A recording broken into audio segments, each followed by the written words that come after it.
हमारे साथ जुड़ रहे हैं बहुत ही खास मेहमान अभिनव अरोड़ा। अभिनव, कुछ सवाल हैं जिनका जवाब पूरा देश जानना चाहता है आपसे। पहले तो मैं आपसे ये जानना चाहूंगा कि क्या आपको कभी भगवान श्री कृष्ण के दर्शन हुए, वो प्रकट हुए, उन्होंने दर्शन दिया आपको, और ये जो भक्ति का मार्ग है जिस पर आप चल रहे हैं, इस मार्ग पर कब से चल रहे हैं? जी हाँ, ठाकुर जी मुझे दर्शन देते हैं, स्वप्न में आते हैं। और इस भक्ति के मार्ग पर कब से चल रहे हैं आप अभिनव? तब कितनी उम्र थी आपकी? राधा रानी की कृपा से कम उम्र में ही आध्यात्मिक जागृता कर दी मुझमें। तब लगभग कितने साल के थे आप अभिनव, कुछ याद है आपको? 3-4 साल का था। तब आप 3-4 साल के थे। लेकिन आपने आध्यात्म और ये भक्ति का मार्ग ही क्यों चुना अभिनव? देखिए, राधा रानी की कृपा हुई मुझ पर कि राधा रानी ने मुझे लगन लगा दी। लेकिन अभिनव, आपकी जो उम्र है उस उम्र राधा में रानी करवा रही है और हम कर रहे हैं। ठीक है अभिनव, लेकिन जो आपकी उम्र है उस उम्र में तो बच्चे शौकिया वीडियो गेम खेलते हैं, कहीं घूमने जाते हैं, सैर सपाटे पर जाते हैं। आप मंदिर में पूजा अर्चना कर रहे हैं, भजन कर रहे हैं, कुछ अटपटा सा नहीं लगता आपको? खुद को थोड़ा अजीब सा नहीं लगता? अगर कम उम्र में भक्ति करना गुनाह है तो ये गुनाह मैं 10 बार करूँगा, 100 बार करूँगा, 1000 बार करूँगा, 1,00,000 बार करूँगा। आपको बाल संत कहा जा रहा है, आपने भी सुना होगा ये नाम।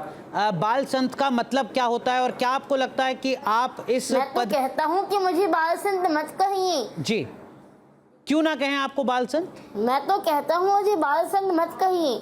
कई चैनल मुझे धर्म गुरु और बाल संत कह करके पुकार रहे हैं। मैं आपसे हाथ जोड़ के निवेदन करता हूँ, कृपया ऐसा ना करें, क्योंकि अभी तो मैं धर्म को सीखने के प्रयास में हूँ। तीर्थों के दर्शन करता हूँ, ज्ञानी संतों से मिलता हूँ, उनसे पूछता हूँ, उनसे समझता हूँ।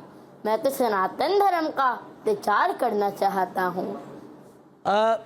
अभिनव, आपने बता दिया कि आपको बाल संत क्यों ना कहा जाए, लेकिन आपकी जो लोकप्रियता है खासकर सोशल मीडिया पर, वो काफ़ी ज़्यादा बढ़ चुकी है। मैं कहीं पढ़ रहा था कि इंस्टाग्राम पर आपके 9 लाख से ज़्यादा फॉलोअर हैं। ये जो लोकप्रियता है, इसको कैसे आप संभाल पा रहे हैं, कैसे मैनेज कर पा रहे हैं? आपके अनुयायी होंगे, आपको चाहने वाले होंगे जो आपसे मिलते हैं। कुछ रील मैंने आपकी देखी जिसमें आपसे गले लगकर कुछ महिलाएं आंसुओं से रो रही हैं। कैसे आप ये सब कुछ संभाल पाते हैं? देखिए, मुझे उस समय खुशी होती है, लेकिन वो मैं कान्हा जी के चरणों में, मेरे कृष्ण जी के चरणों में समर्पित कर देता हूँ। अभिनव, एक विवाद जो हाल ही के दिनों में, मैं आपको एक कहानी के माध्यम से समझाता हूँ। जी बोलिए।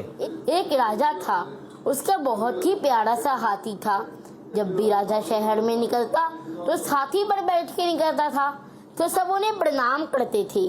तो हाथी को भी बहुत गर्व होता था, सब मुझे प्रणाम कर रहे हैं। लेकिन एक समय आया जब राजा की मृत्यु हो गई, तो हाथी शहर में निकला तो हाथी को कोई प्रणाम ही नहीं कर रहा था, सलाम ही नहीं कर रहा था। तो हाथी चिंता में, मुझे कोई प्रणाम क्यों नहीं कर रहा? फिर उसे समझ में आया, लोग प्रणाम मुझे नहीं कर रहे थे, बैठे हुए उस राजा को कर रहे थे। तो मुझे हाथी जैसा कोई भी भ्रम नहीं है। कोई भी मुझे अपनी शॉप में बुलाता है या जो भी मेरे फॉलोअर्स हैं, मैं उनको अपने कान्हा जी के चरणों में समर्पित कर देता हूँ। बहुत सुंदर। न्यूज नेशन अब व्हाट्सएप पर खबरों की ताजा अपडेट के लिए न्यूज नेशन के इस QR कोड को स्कैन करें।